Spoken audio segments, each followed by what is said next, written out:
날마다 나를 살리는 큐티 이성호 목사입니다. 오늘 큐티 본문은 잠언 26장 1절에서 16절까지입니다. 오늘도 말씀해 주신 하나님 감사합니다. 거듭 행하는 미련함을 버리기를 원합니다. 말씀해 주시옵소서. 듣겠습니다. 거듭 행하는 미련함은 첫째로 미라는 입술과 미라는 행동입니다. 1절에서 3절입니다. 미련한 자에게는 영예가 적당하지 아니하니 마치 여름에는 눈 오는 것과 추수 때에 비 오는 것과 같으니라. 까닭없는 저주는 참새가 떠도는 것과 제비가 날아가는 것 같이 이루어지지 아니하느니라. 말에게는 채찍이요 나귀에게는 재갈이요 미련한 자의 등에는 막대기니라 라고 합니다. 여기서 말하는 미련한 자는 단순히 무지하거나 도덕적인 어리석음을 말하는 것이 아닙니다. 하나님을 무시하고 지혜를 거부하는 자를 말하고 있습니다. 미련한 자에게는 영광도 명예도 아무 소용이 없습니다.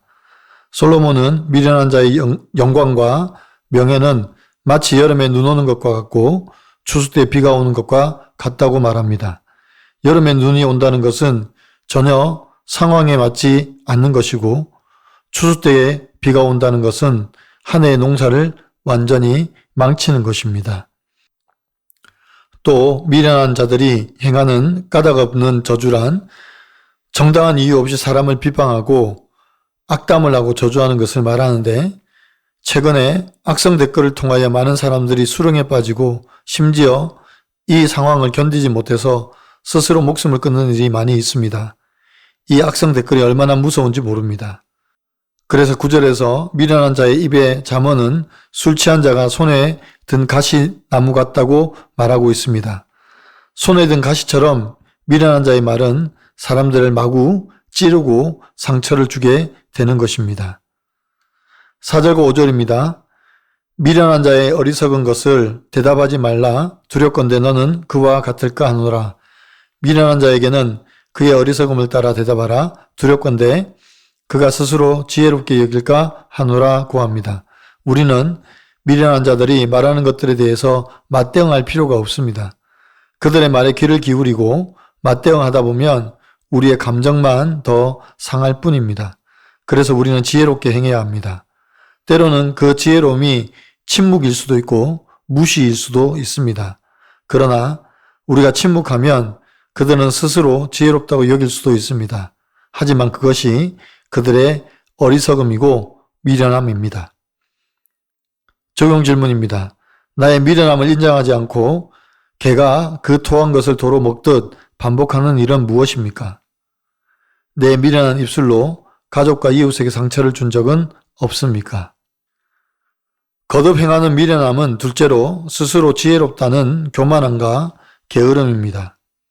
12절에서 내가 스스로 지혜롭게 여기는 자를 보느냐 그보다 미련한 자에게 오히려 희망이 있느니라 고합니다.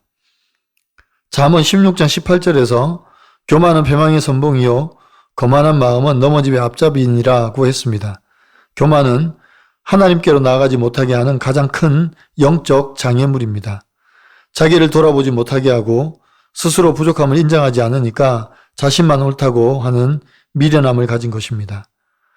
본문에서 오히려 미련한 자에게 희망이 있다고 하는 것은 미련한 자가 교만한 자보다 낫다는 의미가 아니라 미련함의 극치가 교만인 것을 강조하는 것입니다.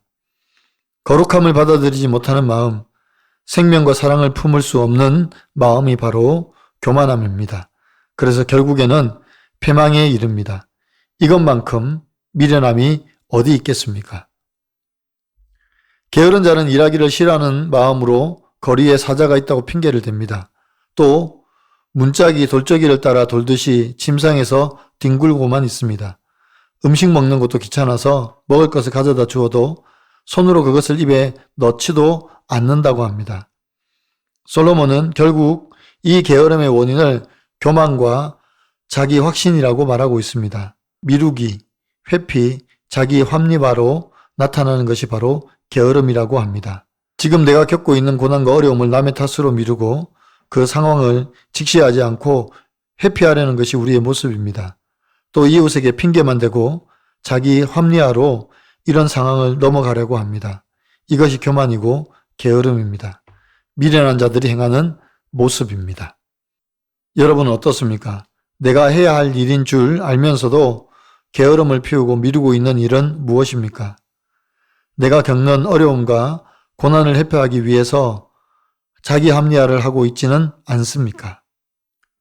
결혼식 준비를 위해 아버지와 다투어서 마음이 상해 아버지와 연을 끊으려 했으나 구속사의 말씀을 듣고 나를 예수 믿게 해준 아버지가 최고의 부모임을 깨닫고 동생과 함께 아버지를 교회 공동체로 인도했고 이제는 사랑으로 섬기기를 원한다는 한 성도님의 큐티인 묵상 간증입니다. 제가 어릴 때 부모님은 아버지의 폭력과 여자 문제로 이혼하셨습니다.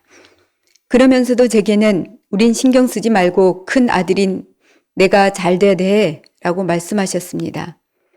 그래서 저는 세상 영예를 얻고자 책임감 강한 남자는 참고 견디며 자기 주관을 꺾지 않아야 한다고 생각했습니다. 성인이 되어 취업을 준비할 때입니다.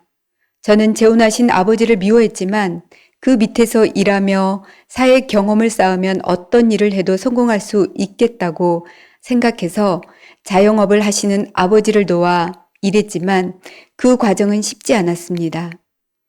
저는 힘든 마음을 누구에게도 털어놓지 못하고 술과 쾌락에 빠져들었습니다. 그러다 지금의 아내를 만나 결혼을 결심했습니다. 저는 아버지와 중국인인 새어머니께 결혼식 날 혼주석에 친어머니와 함께 앉으시길 부탁드렸습니다. 새어머니는 흔쾌히 수락하셨지만 아버지는 완강히 거부하며 제게 손찌검까지 하셨습니다. 이에 마음이 상한 저는 아버지와 연을 끊으려고 했습니다. 그리고 스스로 지혜롭게 여기는 자처럼 부모님 모두에게 상처를 드리느니 차라리 친구들만 불러서 결혼하는 게 낫겠다고 생각했습니다. 그러던 중 저는 남동생의 전도로 교회에 나가 구속사 말씀을 듣게 되었습니다. 그리고 아버지도 할아버지에게 많은 상처를 받은 피해자이며 예수 믿고 해준 아버지가 최고의 부모님임을 깨닫게 되었습니다. 그날 이후 저는 마음을 돌이켜 저와 같은 공동체에서 한 말씀을 듣고 계신 친어머니를 설득했습니다. 그리고 결혼식 때 아버지와 새어머니는 혼주로 친어머니는 하객으로 참석해 자리를 빛내주셨습니다. 이후 저는 동생과 합심하여 아버지를 교회 공동체로 인도했습니다. 그러나 여전히 아버지와 함께 일하며 혈기를 받아내기는 힘듭니다. 하지만 이제는 개가 그 토한 것을 도로 먹는 것 같이 죄를 반복하지 않고 아버지를 사랑으로 섬기기를 기도합니다. 저의 적용은 일할 때 아버지가 잔소리를 심하게 하셔도 끝까지 듣겠습니다. 매일 밤 자기 전에 아버지를 위해 5분씩 기도하겠습니다. 입니다. 사랑하는 성도 여러분, 나의 미련한 입술 때문에 가족에게 상처를 주고 이웃을 화나게 한 적은 없습니까? 나의 지혜롭지 못한 행동 때문에 교회와 공동체에 다툼이 일어나게 한 적은 없습니까? 이런 미련함의 시작이 바로 하나님을 내 중심에 모시지 못해서 그렇습니다. 하나님보다 나를 더 우선하는 교만으로 비롯된 것입니다. 이제 우리 안에 있는 이런 교만을 버리기를 원합니다. 하나님만이 100% 옳으십니다. 라고 인정하고 당신이 나보다 낫습니다. 라고 고백하는 저와 여러분이 되기를 원합니다. 그래서 지혜로 교회와 공동체를 잘 세워나가는 저와 여러분이 되시기를 간절히 축원합니다. 기도드립니다. 사랑하는 주님, 우리의 어리석고 미련함을 용서하여 주시옵소서. 교만하여 잘못된 영예만을 구했습니다.